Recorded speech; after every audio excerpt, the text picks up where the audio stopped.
Following the downing of an American drone by Tehran, the United States carried out a series of airstrikes on military installations in Iran over successive days.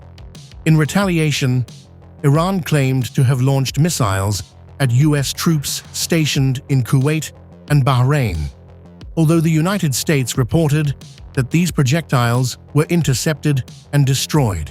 In a statement posted on X, U.S. Central Command said it will continue to protect American forces from Iranian aggression while supporting the ongoing ceasefire.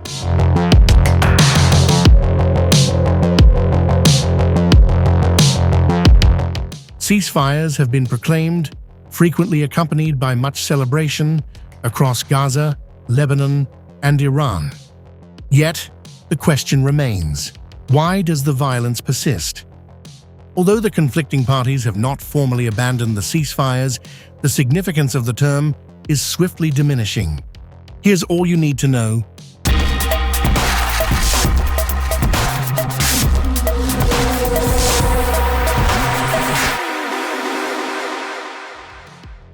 The conflict between the United States and Iran persists as both nations engage in hostilities while seeking a more enduring peace agreement. In early April, a broader ceasefire was established involving the US, Iran, and Israel, aimed at concluding the regional conflict and allowing the reopening of the Strait of Hormuz. This vital maritime route, whose blockage led to a surge in oil prices, has inflicted significant economic distress that extends well beyond the immediate area. Following the ceasefire announcement, Iran initially declared the strait open again.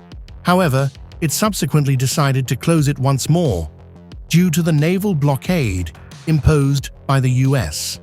Trump is insisting that Iran reopen the strait and make significant concessions regarding its contentious nuclear program, whereas Iran is seeking a permanent resolution to the conflict, the cessation of the blockade, and relief from sanctions. Just a few days ago, both parties seemed on the verge of a potential agreement, but ultimately, they did not finalize one. Trump has consistently warned of the possibility of reigniting the war if Iran fails to relinquish its stockpile of highly enriched uranium, while Iranian officials have stated that they will not engage in discussions about nuclear matters until a more stable ceasefire is established.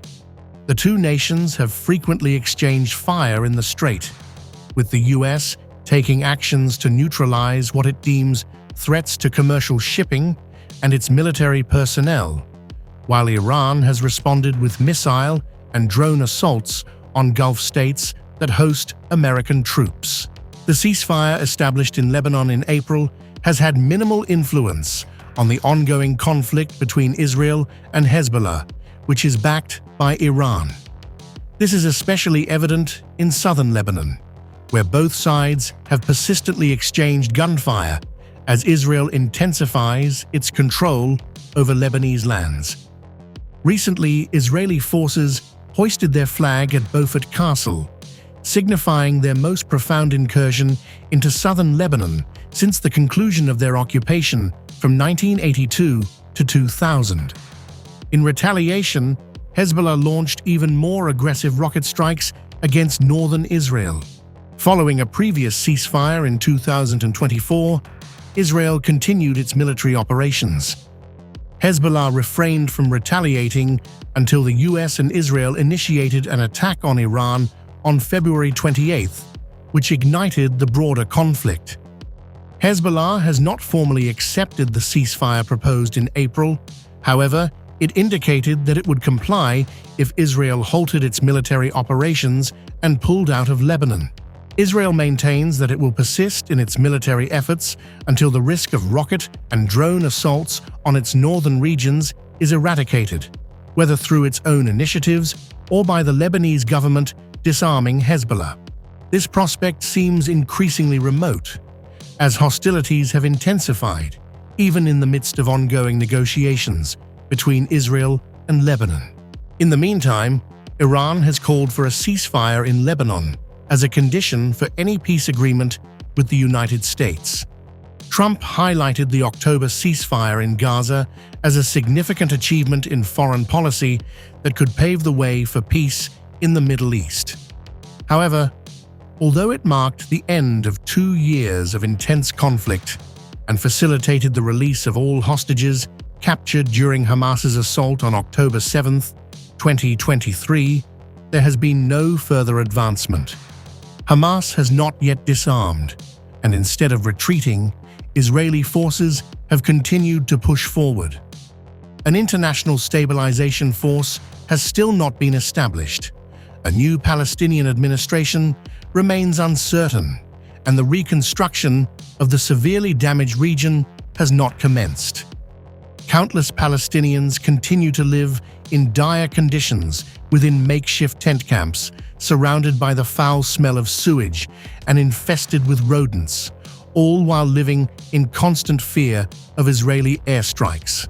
The United States and Israel hold Hamas responsible, asserting that its unwillingness to disarm has impeded progress.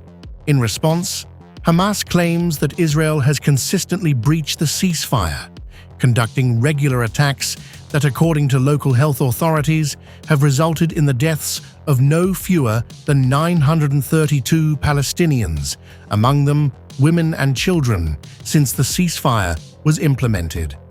In Gaza and Lebanon, Israel asserts its right to conduct strikes when it perceives threats or observes suspected militants attempting to breach the often indistinct front lines, which are constantly evolving as military forces expand their control over more land. Israel now controls some 60% of Gaza, compared to around half when the ceasefire was signed, and Prime Minister Benjamin Netanyahu recently said it planned to take 70%. Meanwhile, U.S. Secretary of State Marco Rubio informed legislators that Netanyahu's comments do not align with the Trump administration's strategy for resolving the ongoing conflict.